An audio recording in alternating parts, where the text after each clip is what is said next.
If you're watching things now very carefully, you realize that the left has shifted gears. They've gone from playing the race card to a new card, the fascism card. And the fascism card is not an abandonment of the race card, because the fascists, and particularly the Nazis, were racists. They were anti-Semites. They tried to create a regime based on racial supremacy. And so the race card is now back, but it's inside the umbrella of the fascist card. And the point of the fascist card isn't mere rhetoric. It's not words being used carelessly. The left is doing this because they want to legitimize all kinds of extremist, barbaric behavior that would not otherwise be condoned. These Antifa guys on the campus look, talk, and act like fascists. They carry weapons, their costume, they wear masks, they use intimidation, if not violence. They seem to resemble quite closely Mussolini's black shirts or Hitler's brown shirts. But the main difference is that they claim to be anti-fascists. So they are drawing on the moral prestige of anti-fascism, and they are trying to stain us with the fascism that has now the ineradicable legacy of Holocaust. I want to take a moment to examine the argument, because it's made with genuine. When it was made against Reagan, Reagan's a fascist, Bush is a fascist, it was a throwaway term. With Trump, they mean it. And the arguments, there are arguments made to defend it. Trump is a fascist because Trump is an ultra-nationalist, the left tells us. Trump wants to make America great again. Didn't Hitler want to make Germany great again? Now, we've got to be a little careful about this kind of stuff, and the reason I like to do these books and take the trouble to look into them is because what we're seeing here is a very deep sleight of hand, a sleight of hand that actually goes back 50 to 75 years. The truth of it is nationalism is not a defining feature of fascism. That's a lie.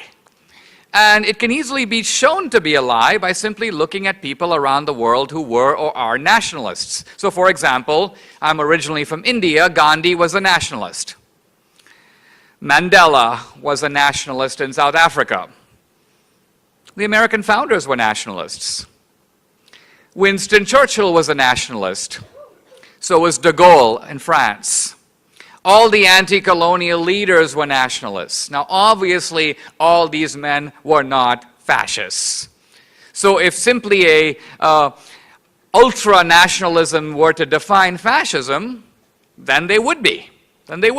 So the notion that fascism is nationalism is clearly erroneous. Fascism is actually something else. But what that something else is a little hard to say. Why? Because the left has stripped fascism of its actual ideological content. The way to be clear about this is to ask yourself a simple question. We all know whenever you have a powerful ideological movement, it typically has a philosopher who articulates its central beliefs. And so, for example, who's the philosopher of Marxism? Well, Marx. Who's the philosopher of capitalism? Well, Adam Smith. But if I were to ask you, who's the philosopher of fascism, it's a little hard-pressed to say. No one really knows. Why? Not because he doesn't exist. He actually does exist. His name is Giovanni Gentile. He was Mussolini's Minister of Education, a world-famous philosopher of his time in the early 20th century, but someone who has been airbrushed from history. Why? Because if you actually were to read his work, you'd begin to see that fascism is something completely different from what the progressives painted out to be. The question I want to explore today is whether fascism is actually on the left or on the right. It is almost taken for granted that fascism is on the right. And I'm suggesting that this notion is a fiction invented by the progressives after World War II. Before World War II, everybody knew that fascism was on the left. The fascists knew it, and the anti-fascists knew it. But after the war, after the war, fascism became redefined and moved into the right-wing column. And what gave plausibility to this new, you may say, fictional definition of fascism was that if you looked at World War II, the communists fought on one side and the fascists were on the other. So it seemed to make sense that if communism is left-wing, fascism must be right-wing, because after all, they just fought a big war against each other. But we also know that there are all kinds of wars that are fought among ideologies that are extremely close to each other. The Catholics and the Protestants fought bitter battles, even though their differences were on fine points of theology. The Shia and the Sunni have been at it for centuries, even though they're both inside the house of Islam. Here's the point. The three great collectivist movements of the 20th century were communism, fascism, and progressivism. All three are on the same side of the spectrum, on the same side of the aisle, the left. Mussolini was a Marxist. He was the most famous Marxist in Italy, along with another guy named Gramsci. When Mussolini started the fascist party, he was, by the way, the leader of fascism. Mussolini started the first fascist regime in the world with his march on Rome in 1922. He got a telegram from Lenin. Why? Because Lenin recognized Mussolini as a fellow revolutionary on the left. On the left. Hitler, most of you know, was a National Socialist. When Hitler became head of the German Workers' Party, he changed the name. National Socialist German Workers' Party. Why? He wanted to emphasize, to italicize the socialism that was at the heart of Nazism. So the left, after the war, has had to sort of take out the socialism from National Socialism, to redefine fascism, if you will. In this book, I try to look at what does fascism at its core actually mean. And what fascism actually means is it's the ideology of the centralized state. Mussolini actually put it very well. Everything in the state and nothing outside the state. The way the fascists looked at it, the state is kind of like an organism. It's a large living being.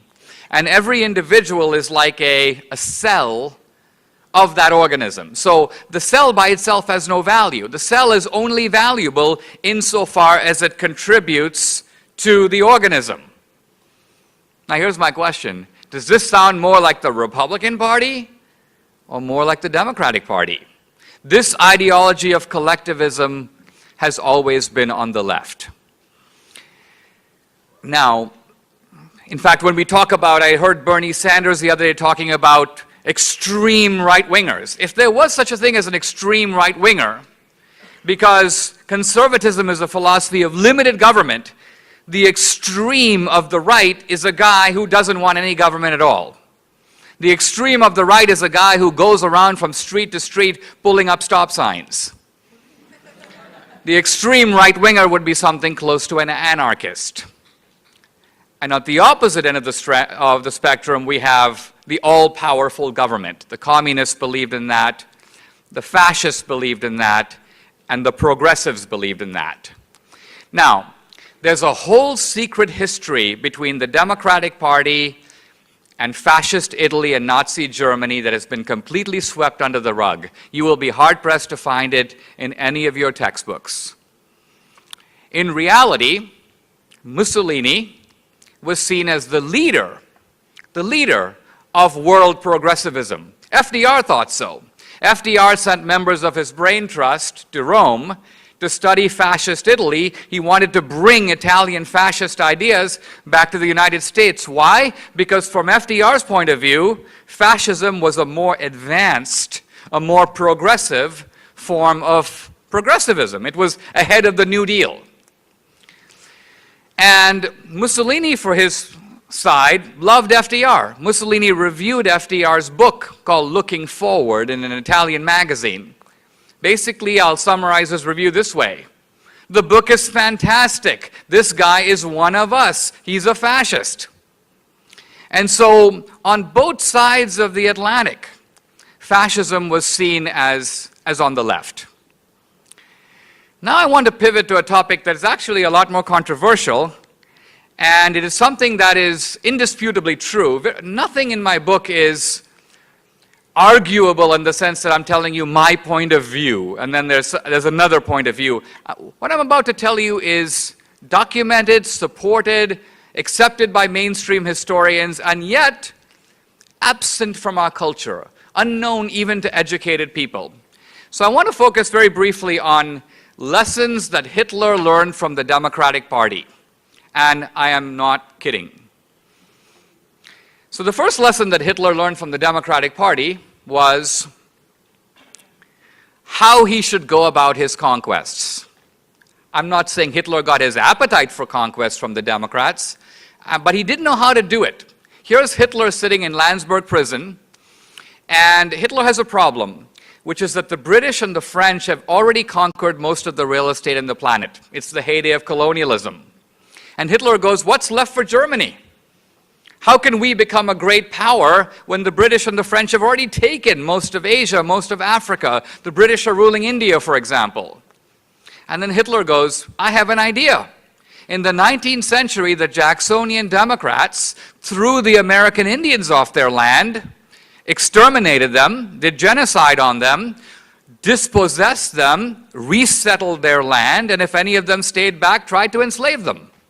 He goes, this is a brilliant plan. I don't need to go to Asia or Africa. I will conquer right here in Europe.